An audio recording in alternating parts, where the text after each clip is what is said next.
नमस्कार बच्चों, मैं संगीता भालेराव मैडम कक्षा 7वीं बी और सी के बच्चों को गणित पढ़ाती हूँ।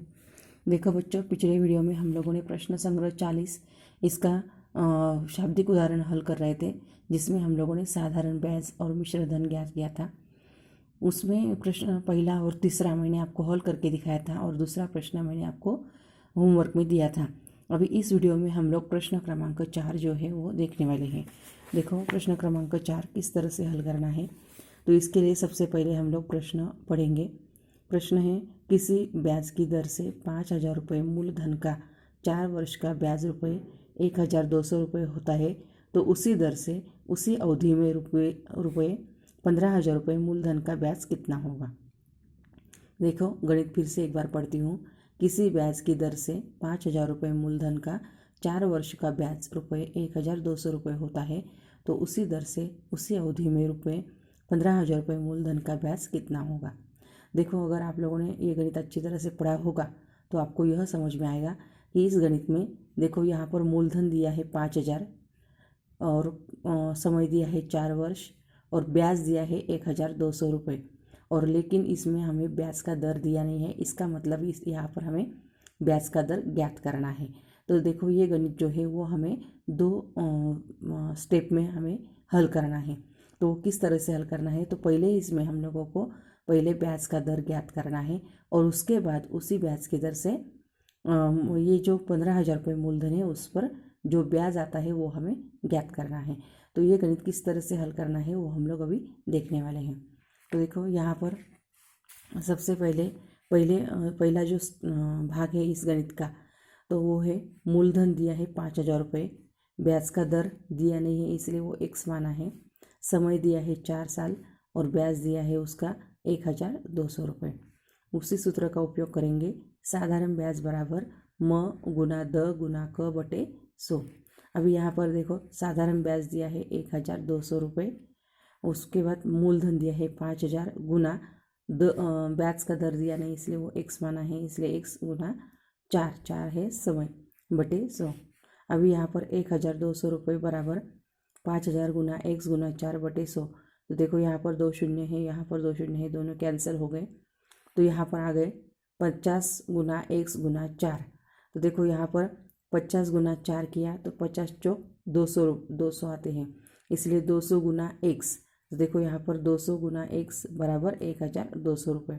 हमें x का मान ज्ञात करना है, 200 की आवश्यकता नहीं है, दोनों के बीच में गुना है, इसके विरुद्ध क्रिया रहेगी भाग की, इसलिए 200 गुना x बटे 200 बराबर 1,200 बटे 200। फिर 200 एकम 200, 200 एकम 200, 200 एकम 200, 200 छक 1,200। तो फिर x का मान आ गया 6 रुपये, यानी ब्याज का दर कितना आ गया है 6 रुपये प्रतिशत प्रति वर्ष। यह हो गया इस गणित का पहला भाग। अभी इसी गणित का दूसरा भाग हमें ज्ञात करना है। तो देखो दूसरे भाग में मूलधन दिया है 15,000 रुपये। अभी ब्याज का दर हमें मालूम हो गया है, तो वो है ब्याज का दर है प्रतिशत प्रति वर्ष 6 रुपये, समय वही समय है 4 वर्ष। तो अभी इस पर हमें साधारण ब्याज ज्ञात करना है। फिर से सूत्र का उपयोग करेंगे। साधारण ब्याज बराबर म गुना द गुना क बटे 100। फिर से 15,000 गुना 6 गुना 4 बटे 100 बराबर 15,000 गुना 6 गुना 4 बटे 100। तो यहाँ पर देखो ये दोनों शून्य कैंसिल, ये दोनों शून्य कैंसिल, तो यहाँ पर हो गए 150 गुना 6 गुना 4। अभी देखो 150 गुना 6 चौक 24, तो फिर 150 गुना 24 करेंगे। तो देखो यहाँ पर ये शून्य जो है वो पहले रख देंगे, उसके बाद 24 गुना 5, तो यहाँ पर 24 पाँचे 90 और 24 एकम 24 और 24 और 9 कितने होते हैं 36। तो उत्तर आ गया 3,600 रुपये। तो यहाँ पर ये साधारण ब्याज आ गया 3,600 रुपये।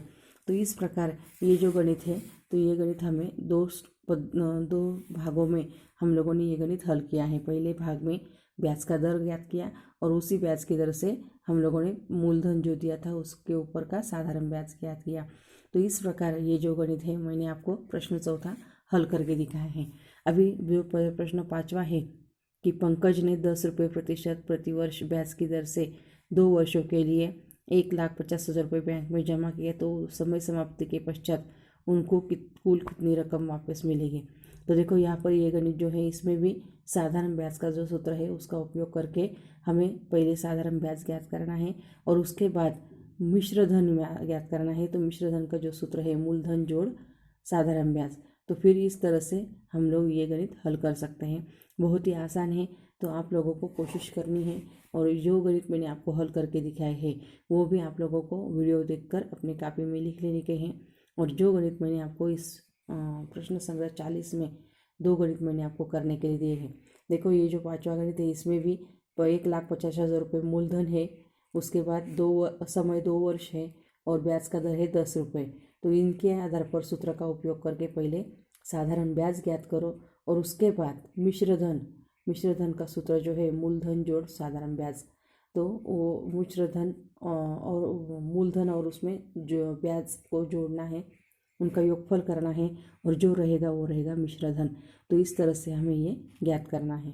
तो इस तरह से ये प्रश्न संग्रह 40 यहाँ पर हम लोगों ने हल किया है। अगले वीडियो में मैं आपको आगे वाला भाग जो है वो पढ़ाने वाली हूँ। धन्यवाद।